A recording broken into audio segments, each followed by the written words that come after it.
اگر عبوری وزرائے اعظم کو شمار نہ کیا جائے تو پاکستان میں آج تک 22 وزرائے اعظم گزرے ہیں، لیکن ان میں سے کوئی ایک وزیر اعظم بھی آج تک اپنی آئینی مدت یعنی 5 سال مکمل نہیں کر سکا ہے۔ انڈیپینڈنٹ اردو کے ساتھ میں ہوں عبداللہ فاروقی، اور آئیے آج جائزہ لیتے ہیں کہ ایسے کون سے 5 وزرائے اعظم ہیں جو زیادہ عرصے تک اس عہدے پر کام کرتے رہے۔ دلچسپ بات یہ ہے کہ وزارت عظمیٰ کی کرسی پر براجمان رہنے کا ریکارڈ اب تک پاکستان کے پہلے وزیر اعظم کے پاس ہی ہے جو آج تک قائم ہے۔ لیاقت علی خان پاکستان کے بانی رہنماؤں میں سے ایک تھے۔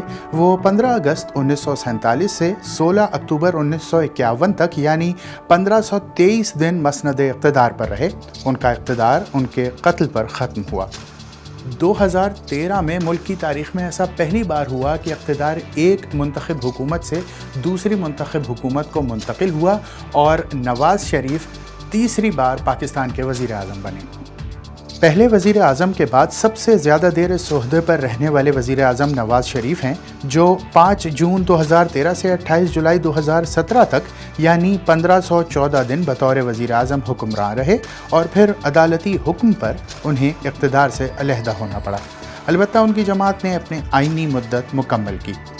ویسے تو یوسف رضا گیلانی سب سے زیادہ دن وزیر اعظم رہے، لیکن کیونکہ ان کے خلاف عدالتی فیصلہ بیک ڈیٹ یعنی پچھلی تاریخوں سے آیا، لہٰذا ان کے باضابطہ وزیر اعظم رہنے کے دن کم بنتے ہیں۔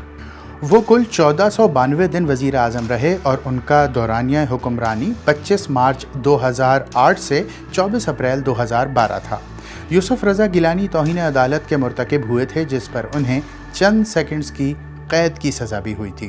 1973 میں ذوالفقار علی بھٹو جنرل یحییٰ خان کے استعفے کے بعد ملک کے صدر بنے۔ ذوالفقار علی بھٹو پاکستان کے واحد رہنما ہیں جن کے پاس صدر، وزیر اعظم اور چیف مارشل لا ایڈمنسٹریٹر کا عہدہ رہا۔ 1973 میں وزیر اعظم بننے کے بعد انہوں نے خود ہی قبل از وقت انتخابات کروائے، جس میں دھاندلی کے الزامات کے بعد جنرل ضیاء الحق نے انہیں معزول کر کے مارشل لا لگا دیا۔ وہ 14 اگست 1973 سے 5 جولائی 1977 تک وزیر اعظم رہے۔ اس طرح ان کی مدت حکمرانی 1421 دن بنتی ہے۔ 2018 میں عمران خان نے وزارت عظمیٰ کے عہدے کا حلف اٹھایا، لیکن شروع سے ہی ان کی حکومت حزب اختلاف کے احتجاج، دھرنوں اور مظاہروں کی زد میں رہی۔ عمران خان کے خلاف بالآخر قومی اسمبلی میں تحریک عدم اعتماد پیش کی گئی۔ اس کے پیش ہوتے ہی خود پی ٹی آئی کے کئی روٹھے ہوئے ممبران قومی اسمبلی نے متحدہ اپوزیشن سے ہاتھ ملا لیا اور رہی صحیح کسر ان اتحادیوں نے پوری کر دی جو 3.5 سال اقتدار میں شریک تھے۔ اس تحریک عدم اعتماد کا ڈراپ سین اتوار کو ہوا، جب بظاہر ووٹنگ کے لیے جمع ہونے والی حزب اختلاف کی قرارداد مسترد کرتے ہوئے ڈپٹی اسپیکر نے اسمبلی کا اجلاس ختم کر دیا۔ آنن فانن عمران خان نے صدر سے قومی اسمبلی تحلیل کرنے کی درخواست کی، جو کہ فوراً منظور کر لی گئی۔ اس طرح عمران خان بھی وزیر اعظم نہیں رہے، البتہ صدر نے ان کو نگراں انتظامیہ کے منتخب ہونے تک بطور وزیر اعظم کام جاری رکھنے کو کہا ہے۔